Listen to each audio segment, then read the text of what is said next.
What's up, everyone, and welcome to episode 239 of Two Amazon Sellers and a Microphone, brought to you by Solozo. And I'm really excited about today's conversation. I've talked about this before, getting into online arbitrage, and we're talking today about how can you scale that to over seven figures. And we're talking to the guy who's done that, and we're very excited. So joining us is Pedro Bermudez. You can find him on Instagram, income.savvy. Pedro, how are you doing? Good. How you doing, guys? We're great. I always get excited about these kinds of topics. I mean, coming from our background as private label sellers and talking to sellers all the time, they're asking, they're confused about what we're doing. Obviously, what are you doing? Selling on Amazon, and they're looking to make side hustle money, so they're always asking us questions. And I always tell people, if you're going to get started, get your feet wet, just go do some retail arbitrage. Go shop around, find some things that you can flip on Amazon, and you'll learn a ton. And then you can go to whatever model you want. So, I mean, this is, and I kind of did it reverse. I went private label and back to online arbitrage because it's fascinating to me. But I'm excited to dive into all of this. And I think it's a good chance right now. We'd like to open the floor to you just to sort of talk about your background, like what you were doing before you started e-commerce, and then what you did to grow your business. Yeah, I mean, I'm one of those guys that did everything that they were supposed to do. So I went and did the formal schooling thing, went to university. I've had every job I've ever had has been a big corporate position. Okay, so I've been in management roles at like the biggest corporations like Coca-Cola, telecommunications, Alcatel-Lucent, Nokia. I worked for engine manufacturers that, made tank engines and sold those, underground mining equipment, did that, did everything I was supposed to do. And I just found that no matter what it was always pretty much a shit salary. Like it was just enough to barely be able to take a vacation. You were never really get true freedom, right? Like you could barely even take vacation days because the pressure of these roles just demands so much from you. Back in the day when you had to use a BlackBerry and you had to answer emails all the time, and there was this expectation that you were always present. And since I was responsible for making a lot of decisions, everyone wanted me to make decisions all the time, right? So I just found that the compensation was never adequate, like never ever. And the lifestyle that you got from these type of jobs wasn't extravagant by any means. So you weren't doing any kind of really good vacationing. It just felt like everything was rushed. So it was weird. Like you say that you started in PL. I actually started thrifting. So I was like, you know, in the thrift shops looking for garbage, and I started selling stuff online. And my first experience with retail arbitrage was really like just I found a hot toy. I live in Canada, and I was watching US news, and I just saw that people are fighting over these Elmo dolls, right? So I went out and bought some, and I started selling them on eBay, and I was just blown away at how quickly they sold and for how much they sold. Um, and I mean, this was back in 2004, and I kept doing it. But it was still a hobby, and I hadn't really relinquished the idea of getting ahead in the corporate world. So I stuck with it right up around 2016, and that's when I decided, I think I need to do something to scale a thrifting business, and I started scaling that, and I got to a pretty high sum of money on a monthly basis, but I figured that it was going to be challenging to continue to find like little gems here and there, and it was a lot of hustle. So that's why I got into Amazon, and I started with retail arbitrage, just like you said. And yeah, it was a great way to learn the ecosystem. I mean, I figured out how to sell one item using FBA, so the fulfillment by Amazon network. And really, once you figure out how to sell one item, you just have to figure out how to scale it to sell 10,000 items a month, Mhm. right? And that's where the challenge is. but it was a cool challenge to try to figure out. And the more I got into it, the more I realized that it was doable. It was just a matter of adjusting your purchasing to meet certain goals every day, every week, every month, and then having the processing power to get through it. So yeah, you can get to $1 million on your own. I did it. I got to around 1.9 million all by myself. My wife and I.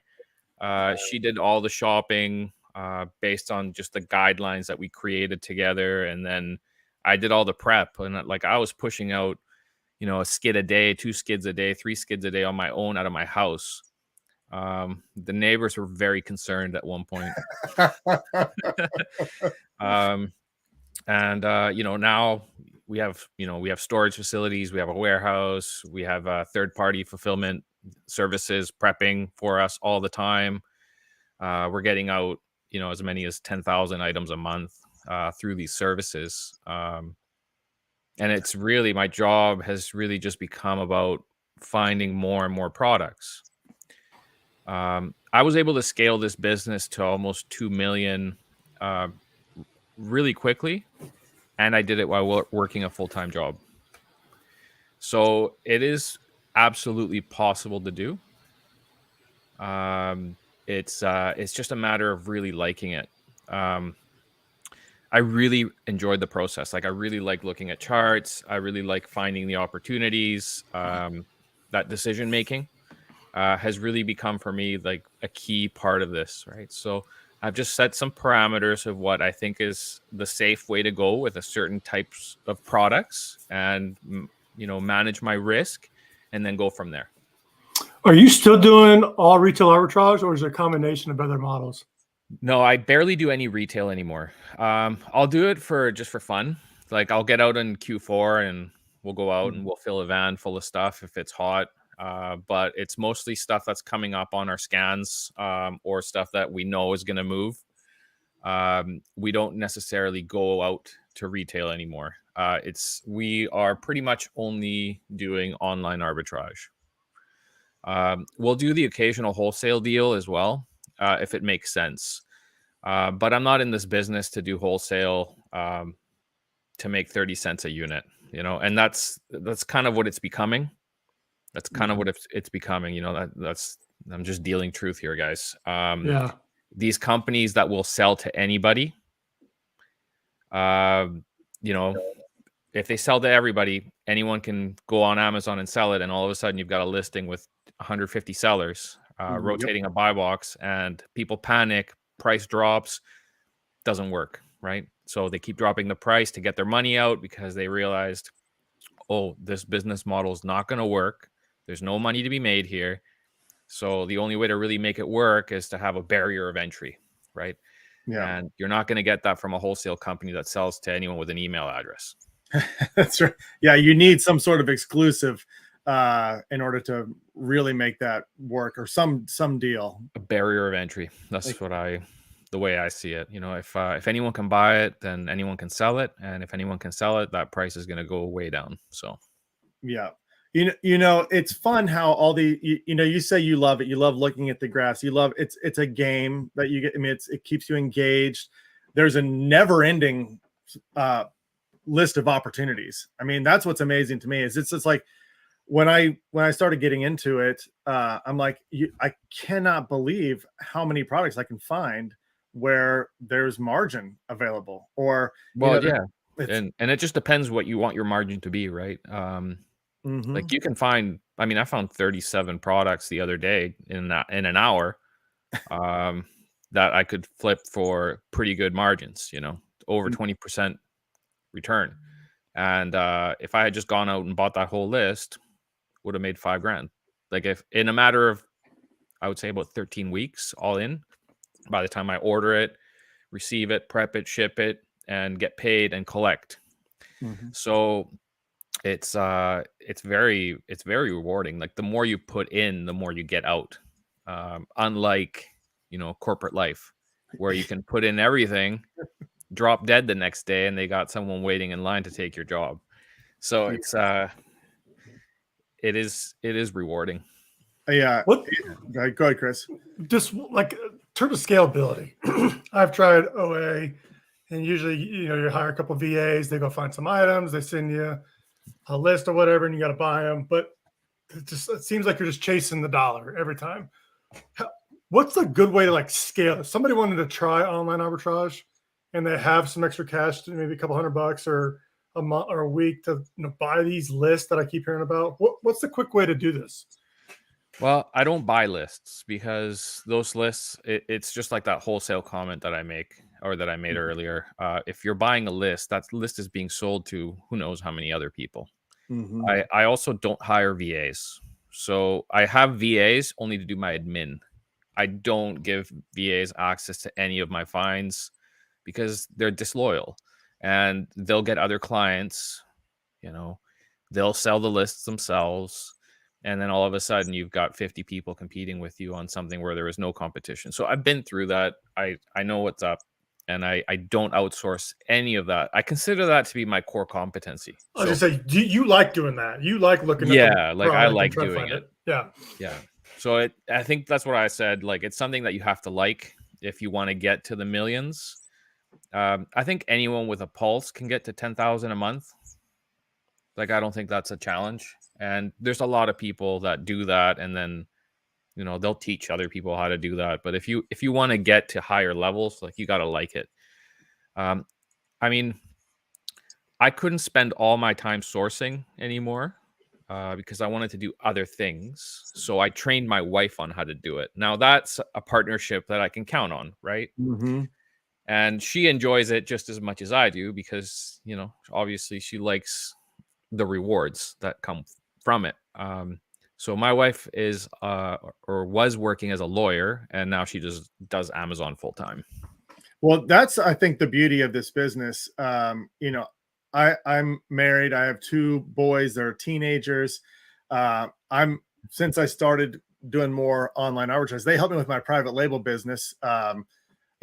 Labeling stuff, manual work, that kind of thing. But when I launched OA, I've brought them into the fold, and they're going through the sourcing with me. If I have stuff they can make the orders.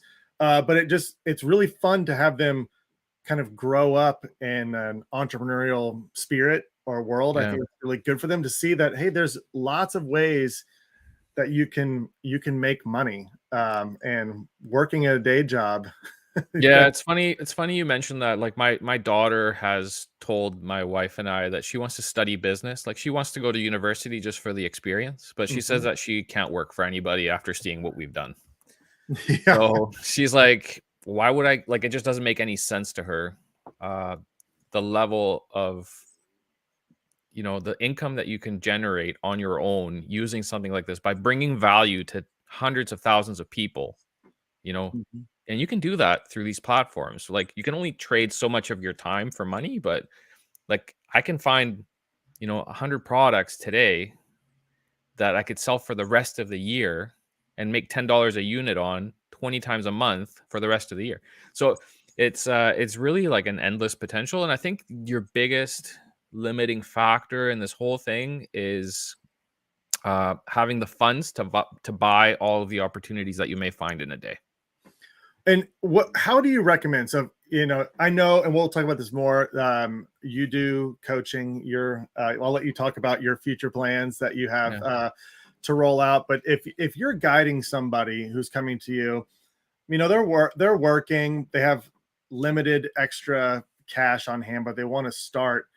I mean, what do you recommend to them? Is it just as simple as buy as little as you can and keep trying to flip it and double it and double it and double it? That's it. I mean, I tell people that don't have a lot of money to start on eBay just because the barrier of entry there is so low, and you're not going to have all the nuances that you would have on Amazon, like, all the different things that happen, right? Like the restrictions, the price alerts, the IP complaints, anything that can put your account at jeopardy. Like, it just doesn't happen as much on eBay.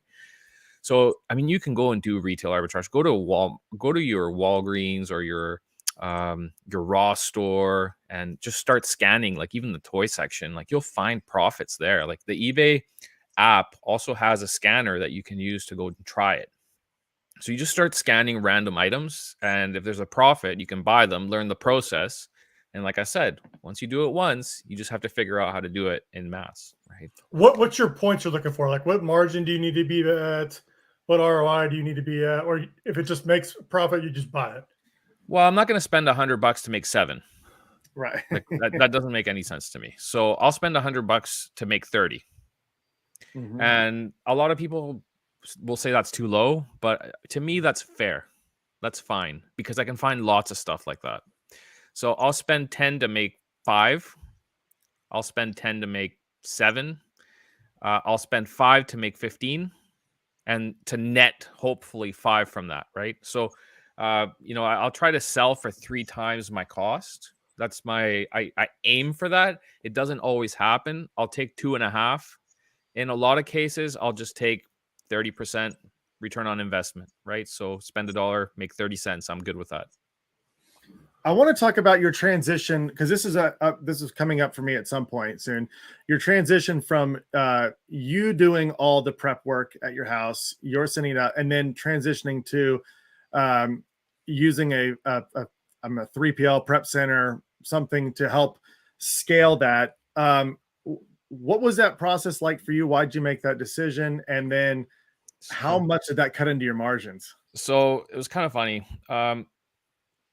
I did it because my house was getting a little bit too full of stuff, and it was just starting to create social conflict here. So I pushed everything to a prep center, but then I started getting in trouble with Amazon because I didn't really have tight controls around what the prep center should be doing and what they shouldn't be doing. So I had to pull it all back. Part of my not get suspended and my account terminated was pull it all back, take control, and implement some quality management practices, and then reset and then go back to prep. So we did that. So if you're gonna do that, you got to keep that in mind. The product condition is key. If you're buying from Walmart, it's possible that they're shipping out something that a customer has bought and returned with missing parts. There's a lot of that. Okay. Oh yeah. So you need to be very cognizant of that, and you need to train your prep center to really be very accurate in their determination of whether something's in good condition or not. Because the guy at the prep center, like, he really could give a rat's ass. He'll just pick it up and label it and send it in, right? Yeah. So even if it's a pair of shoes and it's missing a shoe, he'll send it in, right? Because to the prep center, it's $1. So what I've done now is, like, I have built a relationship with the people that actually handle my account, and I'm very good to them. Like, very good to them. I'm very nice to them. I don't. I'm not. You need to learn how to manage your suppliers, and you get a lot more with honey than you do with vinegar. That is very true. Yeah. So I know prep centers, like, they don't put up with any shit either. Like, if you're rude to their people or whatever, they'll fire you because they have more than enough people to take care of, and they're pretty busy as it is. So I just focus on being nice. I help them develop their systems to get better as well, right? So they listen to me, right? So if I have a suggestion, they'll say, okay, like, this guy's telling us this, we should do this. So I work with them to make sure that happens. Now, how did I get back into prep? So we had a pretty tight lockdown here. So all the retail stores were closed. There was a lack of supply. There was all sorts of problems from COVID. And, we just thought, okay, it's time to try to source products from anywhere else we can. We were living in, we decided to get away from the lockdown, and we moved to a resort for a few months to work remotely from there. And we couldn't do any of the prep, so we had to outsource it. And we started having shipments getting delivered there to have them shipped directly to Amazon from there. And that's when one of the big Amazon slaps happened. Amazon decided to impose inventory limits. Yep. So we pretty much got wrecked. Like, we had a lot of really good stuff we couldn't send in. We had to wait until we sold out of some stuff. We had to recall other stuff. And, we really had to optimize our operation. And we changed a lot of our buying patterns because of this. So we started getting more lower margin, faster moving products in order to build up our limits. And we did. So we grew them. Like we had a pretty hardcore limit. Like we had no limits. We had 12,000 units in stock. And all of a sudden they said, oh, you can't send, like 3,000 is your max. And we're like, what the hell is that even based on? And because it didn't make any sense. And then they cut that down by 2/3 because they said, oh, a lot of people are getting COVID. We can't process. So we had to really regroup, and we had to phase out a lot of products and, phase in ones that would just sell quickly, just so that we could build up that record so that they would allow us to bring whatever we wanted in. And now we're back up to 25,000. But I mean, who knows when the next slap is going to come? So we're very cautious now. We were looking at expanding. We were looking at expanding to Europe. We had actually an invite from the Amazon Europe team. They sent me an email saying that they wanted us to replicate our catalog in Europe, and they offered to pay all our installation costs, like our VAT. They partnered us up with a shipping broker. Like they did all sorts of things to make it really juicy for us. A full year of an Amazon account manager to help us with any internal navigation we needed. And after that second slap, we said no thanks. And that's what made me think, okay, I have too many eggs in one basket. I'm going to do something different, and I'm going to start one-on-one mentoring. And that's how that started. Yeah. And talk about that. I mean, you did this for yourself, and now helping other people do it. There's got to be a ton of joy seeing the impact on the people you're helping coach. I mean, you may have helped retire people from their jobs. Well, not quite yet, but I mean, I started about 6 months ago, and I mean, some of the folks that started with me about 6 months ago hit the $1 million mark really quickly. I mean, now they're dealing with the challenges of that, right? Which is, okay, what do I do with all these returns? What do I do with all this overstock? And it's like, okay, I've given you the framework, you know how to do your sourcing. I've given you, like, this is how I do it. And now you gotta figure out what you want to do. You want to keep growing it to 2 million, 3 million, 10 million? Or do you just want to consolidate what you have and manage your risk? So, I mean, that's the stage where I'm at. I'm contracting my business so I can manage my risk. Yeah. And there's a lot of joy. Like I'm working with a couple of really young entrepreneurs. Like one of them is 21 or 22 years old, and he's selling 40,000 a month. He can't even imagine it. Like he can't even believe it's happening to him. I'm just like, okay, slow down, take it easy. You're doing really well. You just got to manage your risk now, right? Because the last thing you want is the Amazon slap. So working with him, working with another couple of guys that are just starting out. And then I'm working with more advanced sellers that were selling $70,000 a month who thought, oh, what do I need to talk to this guy for? And they talked to me for 5 minutes, and I'm like, I could just tell. I'm like, I could double this. Like, I know everything that you're doing wrong. I know how to fix it, and I know how to double this. And 2 months later, there we are, doubled it. So it's just arbitrage has so many dimensions. And I think a lot of people are only focused on one. And there's so much more you can do, right? So that's kind of what I do. You mentioned Amazon slap a couple of times, and that's like getting account violations and whatnot. Yeah, account violation, rug pulls, rule changes. Like I don't know if you guys how far your Amazon career goes, but I mean you were able to send in whatever you wanted in terms of volume, like books, and there was no storage fees. And like how many booksellers do you know that lost their shirt when Amazon started saying, oh, we're going to start charging you storage for every book that you have in stock? And those business models were based on just buying everything and sending it in. So that's an Amazon slap. The other Amazon slap is when they started compliance, right? Compliance requests. All of a sudden they want certificates for everything. And if you don't have them, like, you're out. Another Amazon slap is like just getting arbitrarily suspended because they say that your account is related to someone else. I had some guy reach out to me last week. He was at Disneyland Resorts. He logged into the Wi-Fi. He was related to 5 suspended accounts. Now he's got to try to recover his account. And good luck talking to these guys, right? Wow. Yeah. I mean, that is the scary part. And, you're talking about managing risk. That's that's one reason why I jumped into the online arbitrage model, is to manage the risk of the private label model. You know, there's a lot of risk. There's a whole lot more capital investment involved in private label. Exactly. And I a lot of external forces that can impact it, like freight costs, Sure. like you can get a patent troll reach out to you and say you violated my patent, and then you got to sort that out for years. Yeah. Customer complaints about your item a few too many times, and Amazon closes it down forever. Like it's a lot of risk, right? Right. So, yeah, and that is why I mean, for anybody starting going, I mean, if your risk is $300 worth of inventory, that's a lot different than a $15,000 investment in a private label product, where you can probably survive if your $300 investment, the listing gets suppressed or whatever happened. exactly. You just, there's another ASIN that you can list, or another item that you can list, and you're done. You don't have to worry about it. But I mean, I had 6 items come up inactive today. Right.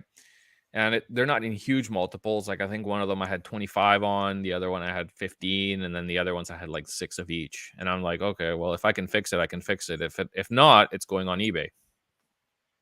Yeah. Well, what are you going to do with your 5,000 widgets that are on a ship on the way, coming from China to land on a dock that's backed up, that's going to charge you, thousands of dollars a week in demurrage fees as it sits there because they don't have the staff to unload it.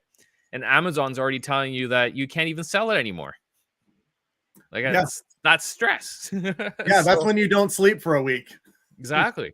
Yeah, and that's not fun. But yeah, I mean, that managing risk, I think, is important for everyone to consider as they continue to scale. Yeah. But you brought up, I do have some questions just about the process of certain things. Like you mentioned, okay, a listing went inactive. They can go inactive for a million different reasons. And a lot of times it's garbage. That's, there's no way. Sometimes it's real. I mean, I sourced a product and misread it. It was supposed to be like a shampoo conditioner, and I only bought the conditioner. And then I shipped it in. It looked identical. And of course, I got all the customer complaints, and then they suppressed my listing. Yeah. So I'm pulling them all back. And I'm just, it's like, whoops, I made a mistake. That one was real. But when you do pull that stuff back, you mentioned you liquidate them through eBay. Is there other ways that you get rid of products that you've overbought or had to have returned? I mean, I use an agency in the States. It's in New York. They just, I can send you the link. You can add it to the podcast afterwards. You can use them. There's also I've made private deals with other big known media, like public eBay folks in the past, like people that have YouTube channels and whatnot. I've reached out to them. Hey, I have like 400 or 500 returns a month. You want to sell them on eBay and we'll split. Like it's no risk to them. Right.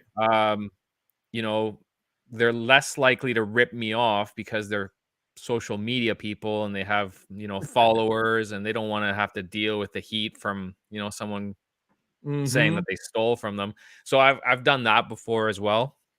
That's an interesting play. Yeah. And I mean, it's no risk. It's like a consignment model, right? So they get the stuff, they list it, they sell it, they get money, and they're not putting any money down. If it doesn't sell, it doesn't sell. Eventually, we may come to terms and say, okay, I'll sell it to you for 20% of my cost, and then you deal with it and whenever, right? So I've done that as well. I mean, some stuff that I recall locally, because I am in Canada, like I'll recall it just to inspect it, because a lot of times like you're just getting ripped off, right? And if that's the case, I'll take the photos, I'll send them to my virtual assistant or my agency that deals with that kind of stuff, and they'll open the case, right? And then they'll follow up on the case. I have no patience or time to follow up on 50 active cases anymore. Like it's just that's the kind of task that I outsource, right? That's the kind of task that I outsource. I don't outsource the sourcing. I outsource the recoveries. I outsource, the admin, that kind of thing. And Another huge part of this business model is understanding repricing. Correct. Yeah. That's huge, and there's a lot of strategies that you can implement, and obviously you need a tool of some sort to do repricing. But in that vein, when you're looking and sourcing products, how big of a factor is the number of other sellers? And like, because there's some where there's a lot of sellers, but you can wildly beat their price and still be profitable. And then there's other cases where they're all competing for the same buy box. So when you're sourcing products, I mean, that you're obviously looking for ROI, but how much does that competitive landscape factor into it? I mean, sometimes you just got to get rid of stuff. So, I mean, I try to make a profit on everything that I sell, but sometimes you just need to get out because it was a bad buy. It's like playing poker, and if you got a bad hand, you got to dump it, right? Yeah. One of the biggest mistakes that I made at the beginning was trying to hold on to items that weren't going to sell rapidly. Say Amazon came back into stock with 5,000 units, and I would just stubbornly hold on to it. And it's like, no, I'll just lose the money and then reinvest it into something else. So there is an element that you have to expect that isn't going to work out. Like in any business, there's risk, and that is the risk when you're arbitraging or trying to compete with a behemoth like Amazon, right? Because ultimately what they do is they take your sales data and then they make a decision on whether or not they're going to go to the brand directly and buy it from them and just undercut you. I don't know. If you guys have tried wholesale, you'll find that wholesale companies will sell it to you for 30% below retail. Do the math, right? Yeah. If you buy it at 30% below retail from a wholesaler and send it into Amazon, after your fulfillment fee and after your referral fee, you've got a whopping 5% if you're lucky. Right? Yeah. So if Amazon is going to the brand and buying it for less than the wholesaler, like you can't compete. Like there's no way. Unless you're buying a rare item that you know that the brand only produced X amount of, and Amazon will run out because the amount that they purchased is finite. There's no competition. What I try to do to mitigate my risk of that happening is I go really wide. I get a lot of different things, and I don't necessarily go for the items that have the best rank because I know Amazon will be on them because they're not stupid. And in the case that I do, it's something that I know that I got below what they could get it for, and that happens occasionally with buyouts. And you got to think it through, right? If the item sells 1,000 times a month and the buy box rotation that you're going to get is 2%, that's enough sales for me to be interested in it, right? So I'll buy a couple months stock and I'll be good. But I won't be greedy, and I won't try to buy 5,000 of them because I know how long it's going to take to sell it. I want to ask a question about quantity, because this is a problem that I'm running into now a lot. There are, if you're doing online arbitrage, you're going to big box stores and like the brands websites, wherever you can find the best deal. But a lot of times, it'll be like the max I can order is 20 or something like that in online on their store. Is there a trick or tactic you have to increase? Not really. I mean, sometimes the limits are fake. Like you just go in and redo the shopping cart and reorder, and they'll ship it to you. It's just trial and error. Yeah. Some of them will cancel your orders. I mean, there's still hundreds of retailers and hundreds of options of things to buy, and that's another way of mitigating your risk.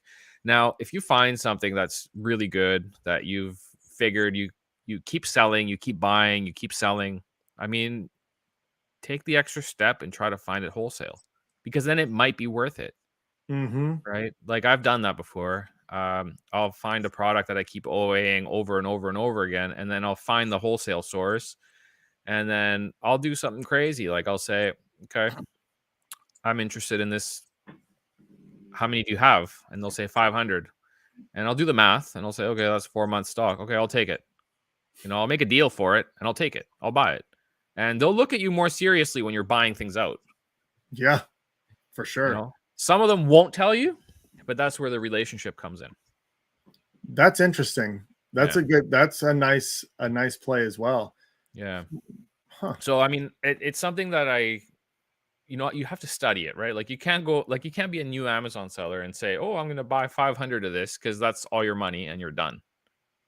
Mm-hmm. But if it's a sure thing and, you have the data, you can see how long it's been around for, you can see the price stability, go for it, Another thing that I've been playing around with is multi-packs. I'm seeing a lot of opportunity, especially in grocery items, things like that. If a 6-pack of chips or whatever. And then, a lot of times there's those listings already. I haven't experimented with this yet, like creating your own listing of a multi-pack if it doesn't exist or anything like that. But that adds the extra. You still have to prep it and bag it. It's easy enough to do. I sure. mean, if you're just adding a multi-pack, it's just a variation on an existing listing that already has rank. So it's easy enough to do. It's actually a really good opportunity for a lot of people, actually. If it's already ranked, then you're going to get sales. Yeah. Because people are already looking for it. You don't have to spend money on PPC. I mean, you could spend a little bit, but you don't have to. You just have to make sure that your value is there, right? Like you can't sell your 6-pack for more than, or for the same amount as you would get 1 bag for, right? Like it just doesn't make sense. Like you got to have some kind of value proposition there. For sure. But it is a way you can potentially increase your ROI with those multi-pack deals. I was telling Chris though, it was one of the very first products I sourced was it was a multi-pack of some candies. And I just, it was so absurd the price I was able to sell it for on Amazon. I mean, it was like a 400% ROI on this one. I mean, it was absurd. It was like my cost was like $8 and they were selling for like $59, $60 on Amazon. I was like, this is the model I want to look at. Well, that's the beauty of it, right? Just because there's an overabundance and availability in whatever region you live in, you take advantage of Amazon's fulfillment network and they can, so I don't know, say you live in New York and it's everywhere there. You take it to California and it's sold out and if somebody wants it, they're going to buy it. Like, I think people value their time. They don't want to be looking around stores, driving around, looking for an item like that unicorn when it's just there and it's going to get delivered to your door. They're happy to pay it, Absolutely. And I have this I want to, maybe we can kind of wrap it up on this point, because I had so many conversations with people. I'm telling them what I'm doing, and I'm like, well, I'm flipping products. I'm able to find them cheap over here and sell them for more, on Amazon. And they almost looked at me, like certain people I would talk to, like I'm some price gouger, or like that's unethical, Dustin. Like that's unethical. I know it's unethical. Like I'm being nefarious, and I'm like, this is a service. They can't get it. What if they live on a farm in the middle of Nebraska where they're 150 miles from the closest, store where they could buy this? I'm adding a couple bucks onto this and it gets delivered to their door. That's exactly what it is. That's exactly what it is. Like some guy in Manhattan has to come down, take a taxi to get to the store to go buy something when it can just get delivered sometimes the same day. Yeah. It's exactly right. I mean, one of the people that was talking to this is a car dealer. And I'm like, I am doing your business model. You have, he has no moral authority there. Yeah. I was like, and I'm like, and you provide a great service. You just found a car in California. You bought it at an auction and you brought it to our town and you got the car in front of the person that wanted it. And you probably made $4,000. Maybe he fixed the brakes. Maybe. Right. Exactly. Yeah. And maybe I bagged up 6 bags of chips, so it was all in one nice little bag for somebody. Exactly. This is fun. I mean, I could talk about this forever. It's fascinating and it's fun. And I know that you've got more stuff on your plate moving forward. You want to talk about what you're working on right now? Yeah. So as part of my de-risking myself from Amazon, I started mentoring one-on-one. And the next step for me, like I've been doing the coaching now for a few months and I figured out what people's pain points are. And the next step for me now is to do a very complete course on how to do online arbitrage correctly, the right way, the way that it should be done, the way that will keep your account alive, and a constant stream of products coming in. Because I think that's the biggest challenge people have, is finding consistent, profitable items every day, day in and day out. And I've cracked that. I figured out how to do it. I can take a funnel of 183 million products and break it down within an hour and have a selection of products. Now, I've gotten really, really good at it because of the time I put into it. Right. So now that's what I'm offering as a course, as a package, and I'm still working on it. It's countless hours of work to put together, for sure, with very detailed examples of pretty much every method that I use, and my entire logistics framework, like all of the suppliers that I use to move products from A to B to get them as cheap as possible from one place to another. Like, I include all of that in my offering. So, well, I'm excited about that. I will definitely, you make sure you let me know when that comes out. I will be one of the first to join for sure, to take a listen. And is there do you have a website or anything up yet that anybody can? No, I mean, if anyone wants to find me, I'm on Instagram. I'm at income.savvy. You can find me there right now. I am working on putting the website together. There's a team working on that, and that will be released and announced on the website. And I'll let you know as soon as it's up too, so that you can put it up on your podcast. Perfect. Yeah. Well, thanks for telling your story, and thanks for joining us. I mean, that's a super fun conversation for me, and I know a lot of people got a lot of value out of listening to that, and they can follow you on Instagram for sure. So we really appreciate it, Pedro, and we also appreciate everyone for tuning in today, whether you're listening on audio or watching the live streams or the replays. If you do like content like this, please make sure you subscribe to our podcast or to Solozo's social media channels, Facebook, YouTube, LinkedIn, where you can see all these great guests like Pedro that we have on our show. So yeah, please, everyone go subscribe right now. And additionally, if you're currently selling on Amazon, private label, you have your own brand, and advertising on Amazon is a pain point for you, we would love to help you at Solozo. We have a lot of options. We have a software automation tool for you to help automate your ads. We also have fully managed services where you can use our team of experts to help design and structure your ads. So if you'd like to learn more, please head over to solozo.com. You can schedule a demo, and we will talk you through the entire platform and all of our services. All right, that's it for today. Thanks, everyone, for joining us. We'll see you next time.